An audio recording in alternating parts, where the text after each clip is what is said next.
дүние жүзісінің ерекше күні бар. Себебі мұны 11 жыл бойы мектептен білім алған мектеп түлектері өздерінің мектебімен қоштасу сәтінде отырсыздар. Адам өмір үшін, бала өмір үшін де, ата-ана өмір үшін де өте бір маңызды сәттің бірі. Жүректеріңіз дүрсіл қағып, менің балам бітірді деген қуаныштамыз. Әрине, балам қуаныш, шаттық.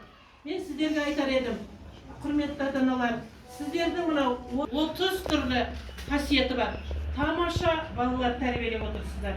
Бірінші сіздерде бағытта осы 30 балаға тәрбие берген ата-ана мен әжелерге, апаларға сынып жетекші атынан 1000 алғыс айтамын. Басым дейіп алғыс айтамын.